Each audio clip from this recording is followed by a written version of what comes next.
2020년 7월 26일 기쁨의 교회 주일 예배를 시작합니다. 나의 영혼이 잠잠히 하나님만 바라며 나의 구원이 그에게서 나온도다. 오직 그만이 나의 반석이시요 나의 구원이시요 나의 요새이시니 내가 크게 흔들리지 아니하리로다. 주님, 나의 구원이시요 나의 반석이시요 나의 요새이신 그 하나님을 우리가 의지하며 이 예배의 자리 가운데 나아갑니다. 성령 하나님 이곳 가운데 임재하여 주시고 예배드리는 각 처소처소가 하나님의 성전 되게 하여 주시옵소서. 주님, 찬양을 올려드립니다. 모든 영광과 존귀 받으시기에 합당하신 그 주님 앞에 우리의 마음을 토합니다. 주님, 받아 주시옵소서. 감사합니다. 예수 그리스도의 이름으로 기도 올리옵나이다. 아멘. 찬양과 경배함으로 주님 앞에 나아가겠습니다.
긴 어둠 속에 영광의 빛 잃고 죄와 절망의 단식 소리만 있네.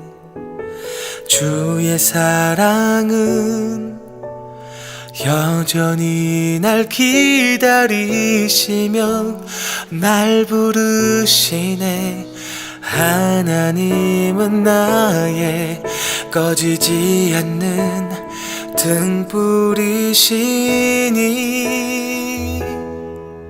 주는 나의 빛 구원이시니 내가 누구를 두려워하리. 주가 찾으시는 종이 되어 나는 주만 섬기리. 주는 나의 힘 소망 되시니 작은 자의 어둠 밝히시리. 소망 잃어버린 이 땅 위에 주의 영광 비추리. 주와 함께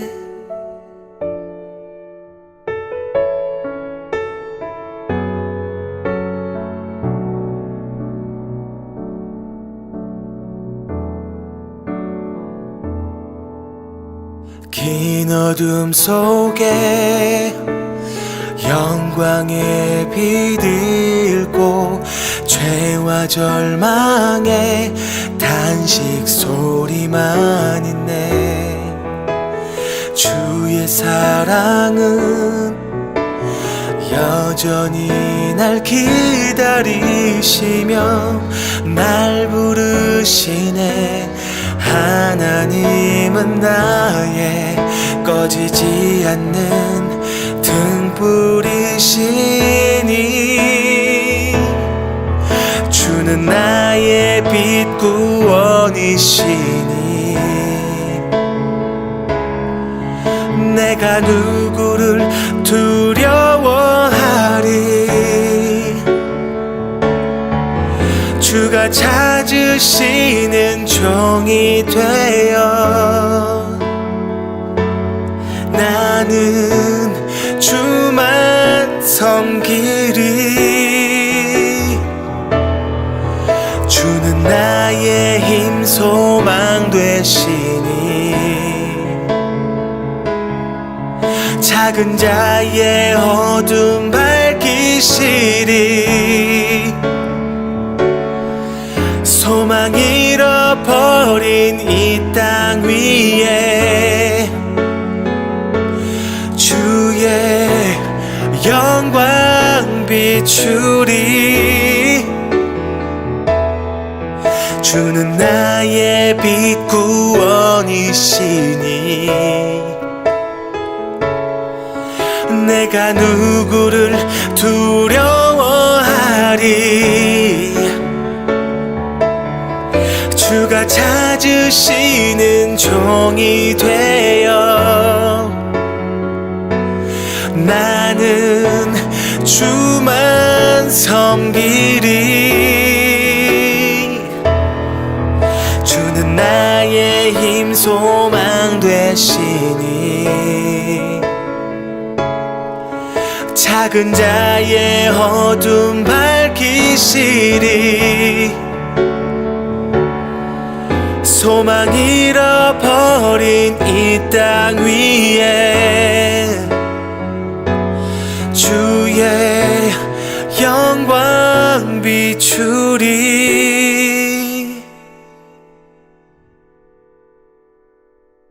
주와 함께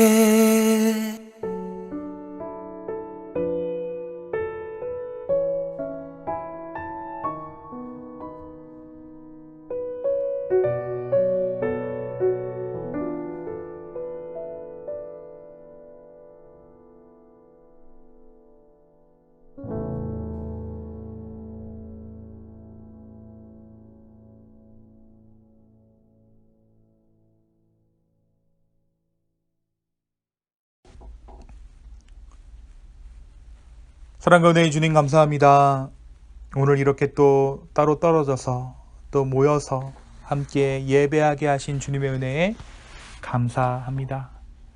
주님, 우리가 하루하루를 정말 주님의 은혜 없이는 살아가기 힘든 이 시대를 살고 있습니다.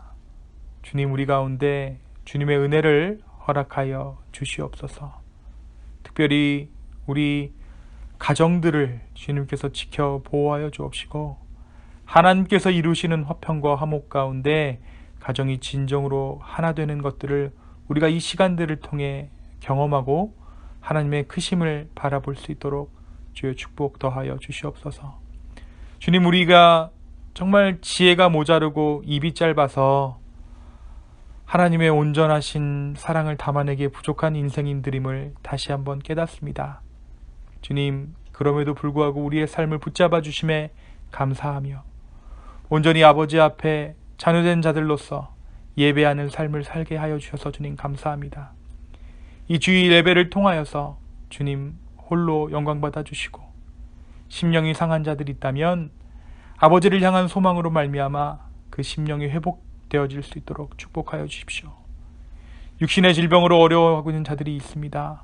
주님, 그들을 치료하여 주시고 그들의 마음까지도 상하지 않도록 주님께서 지켜 보호하여 주시옵소서. 우리 어린 자녀들 주님께서 함께하여 주시고 그들의 삶 가운데 필요한 지혜와 능력들을 주여 허락하여 주시옵소서. 주님, 세상이 많은 것을 옵션으로 제공하면 좋은 세상이다라고 착각하고 있는 그런 세상 가운데 우리가 살고 있습니다. 그래서 자신의 성별도 선택하려고 하고 자신의 성적인 취향도 우리가 선택할 수 있다라고 말하는 이 죄악된 세상 가운데 우리가 살고 있습니다.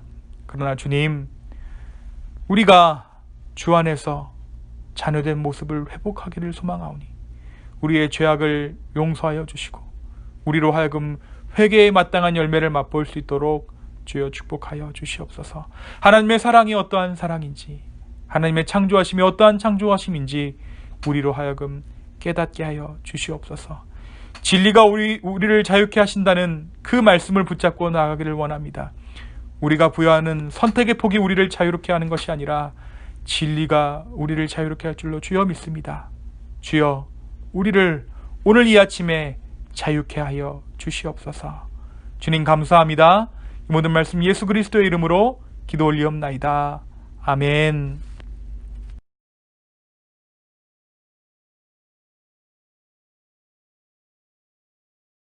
창세기 44장.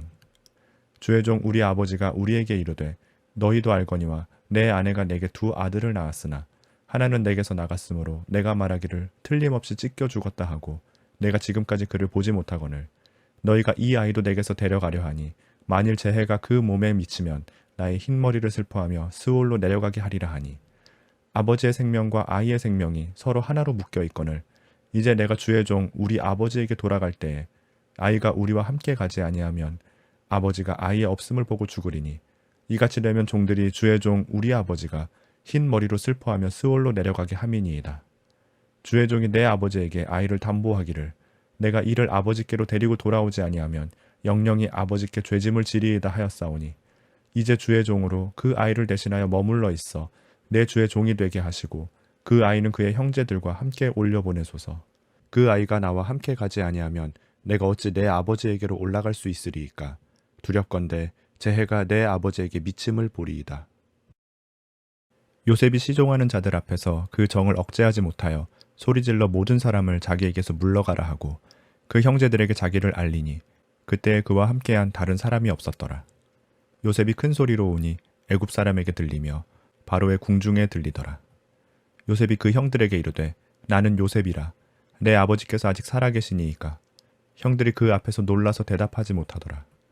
요셉이 형들에게 이르되 내게로 가까이 오소서. 그들이 가까이 가니 이르되 나는 당신들의 아우 요셉이니 당신들이 애굽의 판자라. 당신들이 나를 이곳에 팔았다고 해서 근심하지 마소서. 한탄하지 마소서. 하나님이 생명을 구원하시려고 나를 당신들보다 먼저 보내셨나이다. 이 땅에 2년 동안 흉년이 들었으나 아직 5년은 밭갈이도 못하고 추수도 못할지라. 하나님이 큰 구원으로 당신들의 생명을 보존하고 당신들의 후손을 세상에 두시려고 나를 당신들보다 먼저 보내셨나니 그런즉 나를 이리로 보내니는 당신들이 아니요 하나님이시라. 하나님이 나를 바로에게 아버지로 삼으시고 그 온 집의 주로 삼으시며 애굽 온 땅의 통치자로 삼으셨나이다.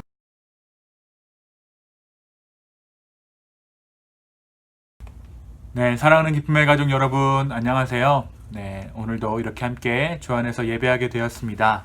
또 온라인으로 또 오프라인으로 함께 예배하게 하신 우리 하나님의 은혜에 감사합니다. 한 주간 잘 지내셨죠? 네, 우리가 요즘에 계속해서 창세기 말씀을 묵상하고 있는데요. 이제 창세기도 얼마 남지 않았습니다. 창세기 이제 마지막 끝부분을 우리가 함께 묵상하고 나누고 있습니다. 여러분 살면서 관계적인 갈등을 겪어본 적 있으신가요? 아무리 성격 좋은 사람도 사람에게서 상처를 받은 후에 인간관계가 어렵다는 것을 깨닫게 되어서 좀 거리를 두고 살아도 피해갈 수 없는 것이 바로 이 갈등인 것 같습니다. 우리가 이렇듯 살아가면서 크고 작은 갈등들을 겪게 됩니다.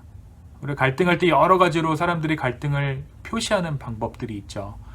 어떤 사람은 입을 딱 그냥 다물어 버리는 사람도 있고, 어떤 사람은 그것으로부터 피해서 멀리 도망가는 사람도 있고, 아니면 끝까지 붙어서 한번 너 죽고 나 죽자 이런 마음으로 또 싸우는 사람들도 있습니다. 우리가 그 수많은 갈등의 형태들을 통해서, 갈등들을 통해서 우리가 같음을 느끼고 또 다름을 배웁니다. 또 다름을 느끼고 같음을 배워갑니다. 우리가 살아가면서 겪는 이런 갈등들, 부부간의 갈등이든 자식과의 갈등이든 나 스스로의 갈등이건 아니면 사업장에서 직장 안에서의 갈등이든지 간에 우리가 직접적으로 관계하는 그 대상의 갈등의 대상은 사람들이지만 그 안에서 하나님이 어떠한 분이신지를 우리는 그 갈등을 통해 또 알아가기도 합니다. 사실 창세기는 하나님과 인간이 어떻게 갈등하게 되었는가 하는 책입니다. 하지만 우리가 이 창세기를 갈등의 이야기로만 보지는 않습니다. 왜냐하면 창세기는 갈등과 동시에 화해에 대한 이야기를 담고 있기 때문입니다. 그러면 우리가 이 이야기, 창세기의 이야기를 갈등의 이야기가 아니라 화해의 이야기로 이해하게 된다면 우리의 인생을 갈등의 인생이 아니라 화해의 인생으로 풀어낼 수 있는 거예요. 이 세상에 수많은 갈등들이 있다라고 볼 수도 있고 수많은 화해들이 있다라고 볼 수도 있는데, 우리가 이 창세기 안에서 수많은 갈등들을 발견하게 되고 또 화해를 발견하게 됨으로써 우리는 이 세상 가운데 있는 수많은 화해들을 보게 된다는 것입니다. 그래서 이것들을 우리가 화해의 이야기다, 이 세상을 화해의 세상이다 라고 볼 수 있게 되는 것이죠. 대표적으로 우리가 보았던 화해의 이야기는 야곱과 에서의 이야기였습니다.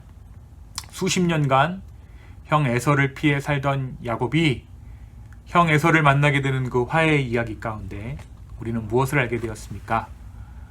야곱의 씨름을 통해 진정한 관계의 회복은 하나님과의 관계를 회복하는 것이다. 이것을 지난 말씀을 통해서 배웠어요. 결국 그 하나님과의 관계에서 회복을 약속받은 야곱은 에서와 회복하게 되고, 그 야곱이 에서의 얼굴을 보았을 때 이런 말을 하죠. 내가 형님의 얼굴을 배우니 하나님의 얼굴을 뵙는 것 같습니다. 내가 형의 얼굴을 보니까 하나님의 얼굴을 보는 것 같다. 야곱의 이 고백은 우리에게 사실 이 두 가지 화해의 측면을 이야기해 줍니다. 첫 번째는 화해의 의미란 하나님의 얼굴을 보게 되는 것이다. 두 번째는 우리의 삶 가운데 화해하는 일들을 통해서 우리가 하나님의 얼굴을 보게 된다는 거예요. 이 이야기를 조금 더 자세히 해보면 화해의 첫 번째 의미는 하나님께서 그 아들 예수 그리스도를 통해 이루신 화해로 인해 우리가 담대히 하나님 앞에 주님의 얼굴을 구할 수 있게 되었다라는 것을 의미해요. 두 번째는 내가 갈등하고 정말 꼴 보기 싫은, 얼굴 꼴 보기 싫은 그 사람의 얼굴을 바라보는 것이 우리가 이루어야 할 화해의 모양이라는 거예요. 화해했다라는 것은 내가 그 사람 얼굴을 본다라는 것이라는 것이죠. 그 화해의 순간에 그 원수의 얼굴을 보는 것을 통해서 그 얼굴이 하나님의 얼굴을 보는 것과 같이 되는 것입니다. 그러니까 그 얼굴을 내 갈등하는 그 상대방의 얼굴을 대면하는 것이 하나님 아버지의 얼굴을 보는 것이라는 거예요. 결국 화해란 주님의 은혜로 하나님의 얼굴을 구하게 된 우리가 원수된 누군가의 얼굴을 봄으로써 하나님을 그 가운데 대면하는 것을 의미합니다. 우리 옆 사람 얼굴을 한번 쓱 볼까요? 보고 한번 얘기합시다. 당신을 보니 내가 하나님을 보는 것 같습니다. 네, 우리가 예수 그리스도의 복음으로 인해 이 화해의 비결을 가지고 있기에 이제 우리의 사명은 세상 가운데 화해시키는 자들로, 화평을 이루는 자들로, 모이면 분쟁이 있을 수밖에 없는 사람들의 모임에서 화해를 말하는 사람들로 우리가 부르심 받았습니다. 하나님과 화해했기 때문에 그 화해로 사람 사이에 화해를 이루는 삶, 그것이 바로 저와 여러분의 하나님 안에서의 삶이라는 것이죠. 오늘 우리가 읽은 말씀 역시, 본문의 말씀 역시 화해의 이야기를 담고 있습니다. 대략 15년간을 이어온 형제의 갈등이 오늘 말씀을 통해서 풀리게 됩니다.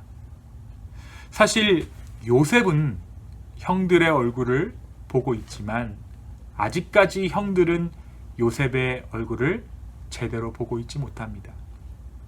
오늘 말씀 이전까지의 본문에서 요셉만 형들의 얼굴을 보고 있고 아직까지 형들은 요셉의 얼굴을 보지 못해요. 그들이 보고 있는 것은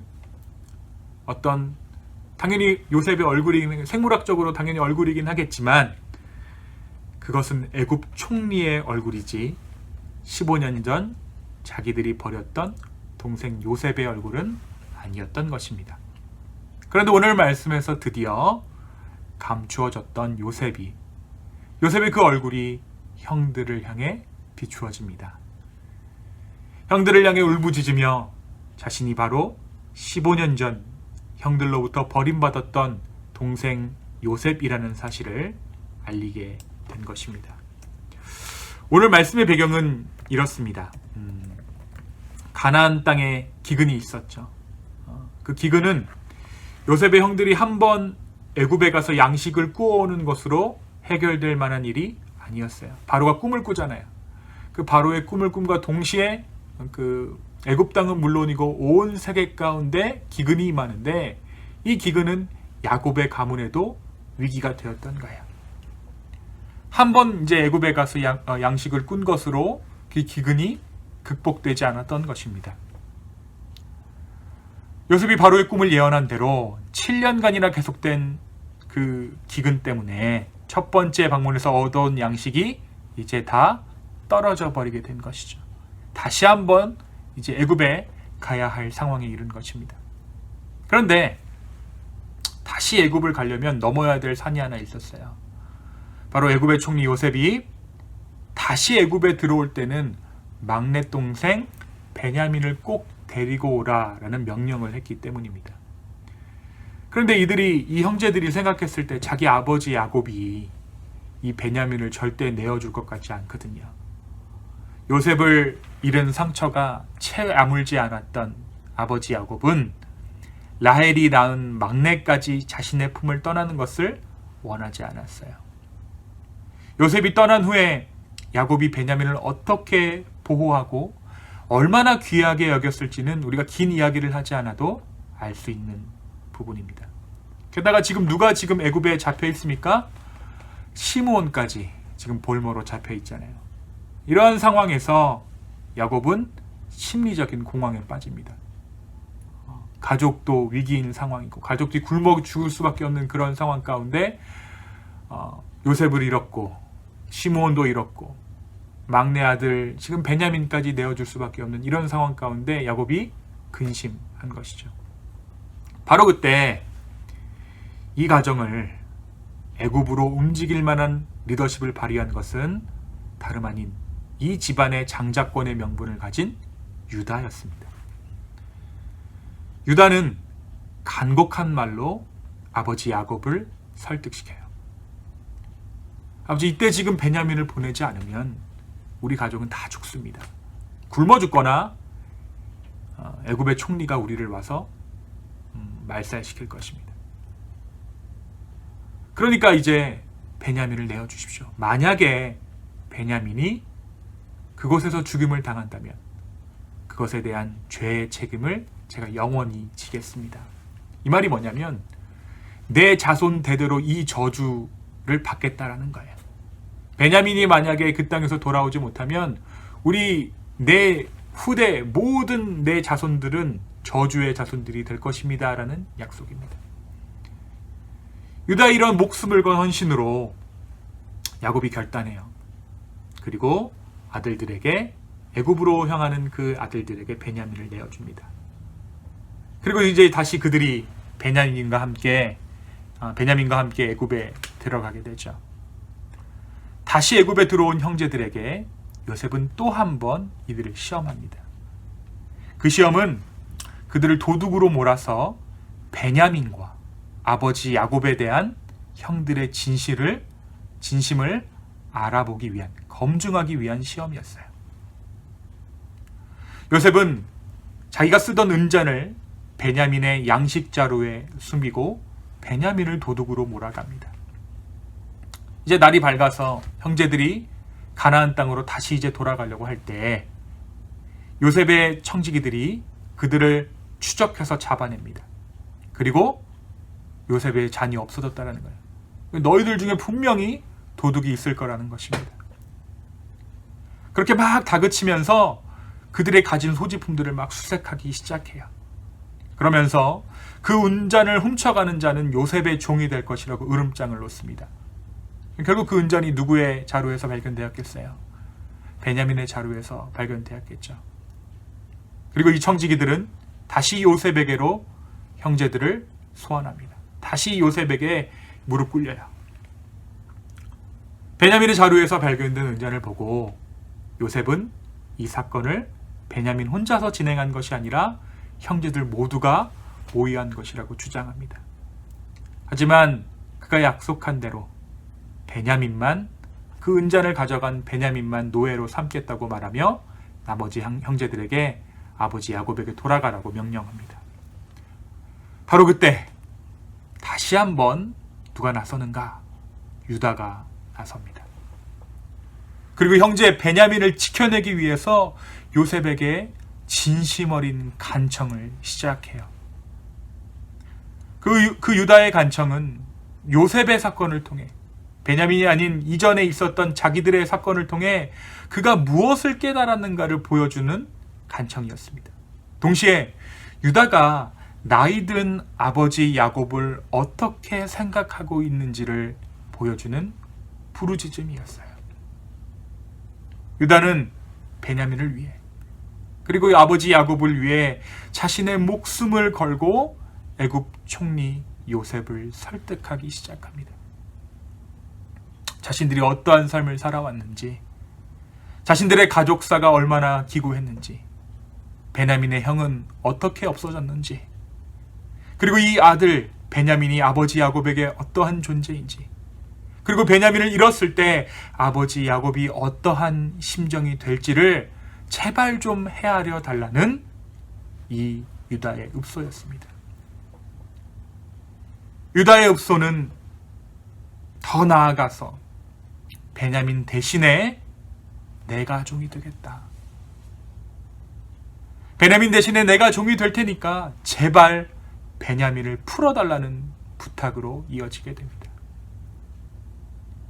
그런데 이 한마디, 내가 베냐민을 대신해서 당신의 종이 되겠습니다 한 이 한마디가 요셉의 마음을 무너뜨립니다. 사실 요셉은 이제까지 형들을 선대했지만 잔치도 베풀고 곡식도 넉넉히 넣어주었던 요셉이었지만 형들을 향한 온전한 용서를 뒤로 미뤄두고 있었어요. 그래서 계속 검증하잖아요. 진심이 무엇인지 계속 파헤치죠. 형들의 진심이 무엇인지.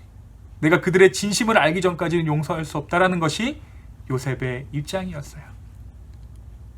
하지만 유다의 이 한마디, 이제 주의 종으로 그 아이를 대신하여 머물러 있어 내 주의 종이 되게 하소서. 그리고 그 아이는 이제 그의 형제들과 함께 올래 보내소서라는 이 한마디에 요셉이 간신히 붙잡고 있었던 그 이성의 끈을 놓아버립니다. 그리고 그 자리에 주저앉아서 요셉은 자신의 정체를 밝히며 엉엉 울기 시작합니다. 그리고 나서 아버지 야곱의 안부를 형제들에게 물어요. 아버지 야곱의 안부를 물은 후에 요셉의 삶의 고백이 시작됩니다. 참 귀한 고백입니다. 8절입니다. 나를 이리로 보낸 이는 당신들이 아니요 하나님이시라. 하나님이 큰 구원으로 당신들의 생명을 보존하고 당신들의 후손을 세상에 두시려고 나를 당신들보다 먼저 보내셨나니 나를 이리로 보낸 것은 당신들이 아니요 하나님이시라. 그러니 평안하십시오 형님들이라고 이 요셉이 형들에게 말합니다. 두려움의 공포에 떨고 있는 형들을 다시 부르고 그리고 다시 한번 자기가 형들이 애굽에 판 아우 요셉임을 드러냅니다. 요셉은 이들에게 죄에 대한 책임을 묻지 않습니다. 그들에게 더 이상 죄를 추궁하지도 않습니다. 오히려 모든 고난을, 지난 15년간 자신이 당했던 모든 고난을 선으로 만들어주신 그 하나님을 예배해요. 그리고 이제 형들과 함께 뜨거운 눈물을 흘리며 서로가 서로에게 입을 맞춥니다. 내가 지금 있는 이 자리는 누구의 죄악에 의한 자리가 아니라 온전히 하나님의 인도하심이 있는 자리입니다. 누구의 죄 때문에 내가 여기 와 있는 것이 아니라 하나님의 신실하심이 지금 나를 이곳으로 인도하였고 내가 다시 형들을 만날 수 있게 하였습니다라고 요셉이 고백한 것입니다. 이 고백 후에 요셉은 앞으로 5년은 더 계속될 기근에 대처할 방법들을 형들에게 말해줘요. 그런데 이 기근이 애굽에서 양식을 꿔서 해결할 만한 기근이 아니라는 것을 설명하죠. 그래서 이제 형제들에게 애굽 수도와 가까운 고센 땅으로 이주할 것을 권고합니다. 이것이 이제 출애굽의 어떤 빌미가 되는 것이죠. 가나안에서 살았던 야곱의 자손들이 어떻게 해서 애굽에 살게 되었는가가 이 말씀 가운데 설명되어져 있는 거예요.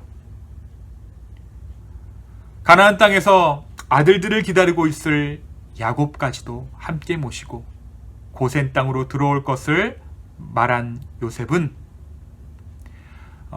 이 야곱 집안을 구원하게 됩니다. 그리고 야곱은 요셉이 보낸 화려한 수레를 타고 고센 땅으로 향하게 됩니다. 15년간의 갈등이 하나님의 신실하심으로, 하나님의 화평케 하심으로 인해 화해의 이야기가 된 것입니다. 사랑하는 여러분, 여러분은 이 세상을 갈등의 세상으로 보고 계십니까? 아니면 화해의 세상으로 보고 계십니까? 지금 내 안에서 일어나고 있는 이야기들은 갈등의 이야기들입니까? 아니면 화해의 이야기들입니까? 하나님은 우리와 화해하셨습니다. 그 아들 예수 그리스도를 통해 우리와 화평을 이루셨어요. 그리고 그 화해함으로 인해 우리를 화해시키는 자들로, 화해하는 자들로 부르셨습니다. 다시 말하면 내가 하나님과 화해했다는 것은 다른 사람과 내가 화해함을 통해 증명된다라는 거예요. 내가 하나님과 화평한 사람, 내가 하나님을 예배하는 사람임을, 화해한 사람임을 어떻게 증명하는가? 내가 다른 사람과 화해하는 것을 두고 증명한다라는 것입니다. 그러면 이 화해는 무엇을 통해 이루어집니까? 어떻게 하면 우리는 화해할 수 있을까요? 오늘 말씀이 무엇을 이야기합니까? 우리의 진심이 통했을 때 우리가 화해할 수 있다라고 말씀이 이야기하고 있어요. 그런데 한 가지 문제가 있습니다. 우리가 진심이 무엇인지 모른다는 거예요. 우리는 진심을 잃어버렸다라는 것입니다. 여러분, 마냥 솔직한 것이 진심이 아닙니다. 마냥 옳은 말 하는 것도 또 진심이 아니에요. 맞는 말 하는 게 진심이 아니라는 거예요. 우리는 진심을 잃어버렸어요. 언제요? 아담이 선악과를 따먹었을 때. 그래서 진심을 서로 드러내면 오히려 싸웁니다. 오늘 말씀대로라면 진심이 드러나면 화해해야 하는데 우리가 진심을 드러내면 갈등이 더 깊어진다는 거예요. 내가 솔직히 말하면 이라고 시작되는 우리의 말의 끝은 갈등이지 화해가 아닌 것을 우리는 살면서 너무나도 많이 보았습니다. 그래서 우리가 교회 안에서 왜 이렇게 웃는 척하면서 사람들 이렇게 대해요? 진짜 화해해서가 아니라 싸우지 않으려고. 그렇죠? 그러면서 우리가 무엇이 진심인지를 모르고 살잖아요. 교회는 원래 그렇게 적당히 화해의 제스처를 하는 곳이라고 우리가 생각하잖아요. 그럼 과연 오늘 말씀이 이야기하는 진심이란 무엇입니까? 무엇이 진정으로 화해를 이루는 진심일까요? 그것은 바로 나를 부정하고 나를 내려놓으며 하나님의 인도하심을 인정하는 것이 우리의 진심이라는 거예요. 아담의 죄악 이후에 아담이 선악과를 범한 후에 우리에게 멍에처럼 주어진 것이 있다면 끊임없이 선악을 구분하는 습관입니다. 그런데 내가 판단하는 선과 악은 올바르지 못해요. 그래서 솔직하면 솔직할수록 싸울 수밖에 없는 것이고 진심을 드러내면 드러낼수록 갈등할 수밖에 없는 것입니다. 오늘 우리는 두 사람의 진심을 만납니다. 하나는 유다의 고백을 통해 드러난 형제들의 진심이고 하나는 요셉의 진심입니다. 유다는 요셉을 판 후에 그간의 삶을 통해서 그 고통의 시간들을 통해서 그를 완전히 내려놓게 되었어요. 베냐민까지 지금 팔려갈 수밖에 없는 그런 상황이 되자 유다는 자신을 완전히 내려놓습니다. 형제를 팔아넘긴 것이 얼마나 큰 죄이며 그 고통이 어떻게 가정을 삼키고 파괴시키는지 그는 보았습니다.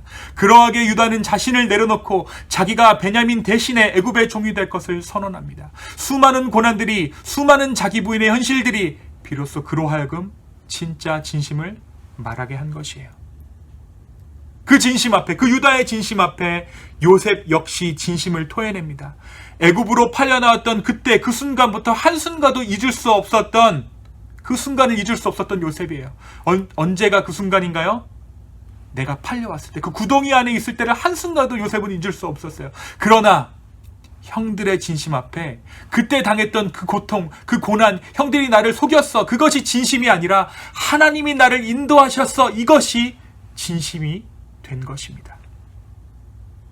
바로 하나님께서, 형들이 아닌 하나님께서 나를 이리로 보내셨다라는 것이 그의 진심 되었던 것이죠.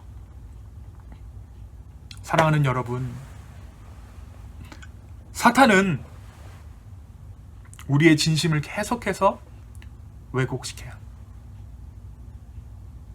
솔직해야 돼, 느끼는 대로 이야기해야 돼, 혹은 맞는 말을 해야 돼. 그러나 그 안에는 화해가 없습니다. 또 한 가지, 사탄은 우리의 진심을 어떻게 왜곡시킵니까? 나의 지난 잘못된 선택들 때문에 지금의 내가 있다라고 속삭여요. 그러나 하나님께서는 그 모든 것이 은혜라고 말씀하십니다. 바로 요셉이 오늘 고백하고 있는 것처럼요. 하나님의 은혜가 지금 우리를 이 자리에 있다라고 고백하게 하는 것이 바로 진실인 것이죠. 이제 이 진심을 회복할 때 하나님의 은혜가 우리의 삶을 인도하고 있음을 회복했을 때 우리는 하나님과 화해할 수 있고 나 자신과 화해할 수 있고 내 가족과 내 이웃과 더불어 화평할 수 있습니다. 사탄이 솔직히 말해서 라고 이야기를 시작해 올 때 주님의 은혜를 선포하는 우리가 되었으면 좋겠습니다. 그때 하나님의 화평이 우리의 삶을 뒤덮게 될 것입니다. 사랑하는 기쁨의 가족 여러분, 우리는 끊임없이 무언가 확실한 것을 붙잡기를 원합니다. 그래서 우리의 과거를 계속해서 들추는 거예요. 내 인생이 어떻게 하다 여기까지 왔는가. 바로 그때 보이지 않는 하나님을 의지하십시오. 나의 어떤 잘못이 과오가 지금 나를 이곳에 있게 한 것이 아니라 하나님의 은혜가 저와 여러분을 이곳에 두셨습니다. 그 사실을 깨닫게 될 때 우리는 진정하게 화평을 이루는 자로 오늘 하루를 살아갈 수 있게 될 것입니다. 바로 그때 우리의 가정에, 우리의 삶에 하나님의 화해가 있을 것입니다. 이 화해를 이루어 나가며 이번 한 주도 살아나갈 수 있는 저와 여러분의 삶 되기를 간절히 축원합니다. 제가 잠시 기도하겠습니다. 사랑과 은혜의 주님, 잃어버린 우리의 진심을 찾게 하여 주십시오. 하나님의 은혜가 진심이고 하나님의 은혜가 진실이고 진리입니다. 나의 나 된 것은 하나님의 은혜다 라고 말할 수 있는 우리 모두 될 수 있도록 주여 축복 더하여 주시옵소서. 진심과 진심이 만났을 때 하나님의 화평이 교회 가운데, 세상 가운데, 가정 가운데 임할 줄로 주여 믿습니다. 주여 우리에게 예수 그리스도로 말미암아 화평의 길을 보이셨사오니 우리로 하여금 그 화평의 길을 걷게 하여 주시옵소서. 감사합니다. 예수님의 이름으로 기도하였습니다. 아멘.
네, 광고 말씀 전해드리도록 하겠습니다. 네, 우리 하루를 여는 기쁨의 묵상 계속되고 있잖아요. 네, 창세기 말씀이 이제 곧 마무리되어지고 계속해서 출애굽기 말씀을 함께 묵상하려고 합니다. 구약을 할까 신약을 할까 좀 고민을 했었는데요. 출애굽기 말씀을 하는 것이 맞는 것 같아요. 하나님께서 그런 마음을 주셔서 출애굽기 말씀을 함께 묵상하려고 합니다. 출애굽기의 키포인트는 하나님 나라의 백성입니다.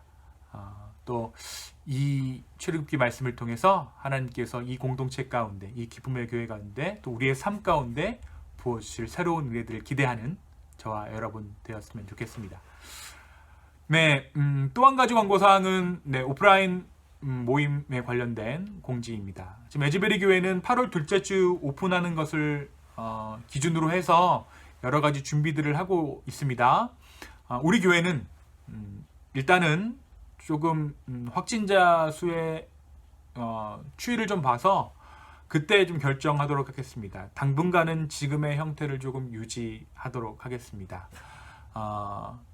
백신 소식도 들려오고 하니까요. 조금만 더 참고 기다리고 또 중보하면서 이 세상을 위해 중보할 수 있는 우리 모두가 되었으면 좋겠습니다.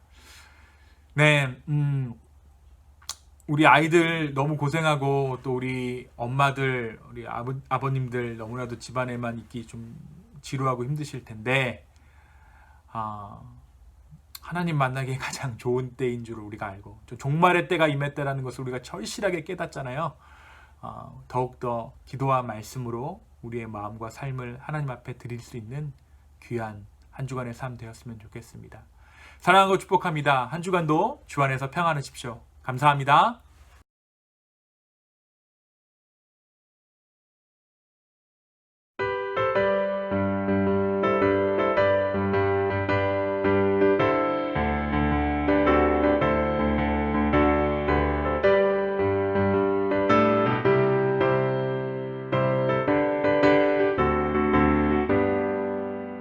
하나님의 나팔 소리 천지진동할 때에 예수 영광 중에 구름 타시고 전사들을 세계 만국 모든 곳에 보내어 구원받은 성도들을 모으리. 나팔 불 때 나의 일을 나팔 불 때 나의 일을 나팔 불 때 나의 일을 부를 때에 잔치 참여하겠네. 무덤 속에 잠자는 자 그때 다시 일어나 영화로운 부활 승리 얻으리. 주가 택한 모든 성도 구름 타고 올라가 공중에서 주의 얼굴 배우리.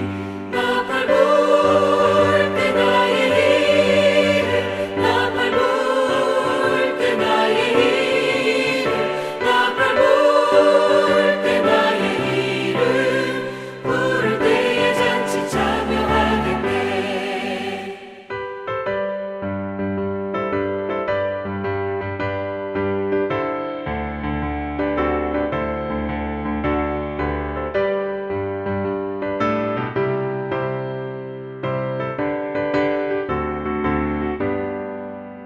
주님 다시 오실 날을 우리 알 수 없으니 항상 기도하고 깨어 있어서 기쁨으로 보좌 앞에 우리 나가서도록 그때까지 참고 기다리겠네.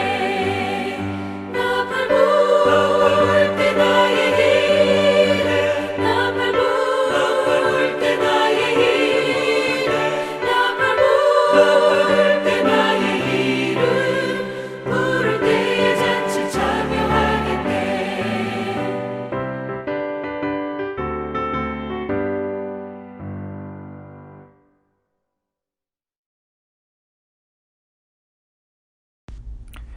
이제는 우리 하나님의 사랑과 예수 그리스도의 은혜와 성령님의 감화 감동 교통하심이 하나님과 더불어 화평한 자들로서 세상 가운데 화해와 화합을 선포하기를 소망하는 기쁨의 교회 가족들 머리 위에와 또 선교지에서 하나님의 자유케 하심과 하나님의 화해하심을 선포하고 있는 우리 선교사님들 머리 위에 이제로부터 영원까지 함께하기를 간절히 축원하옵나이다.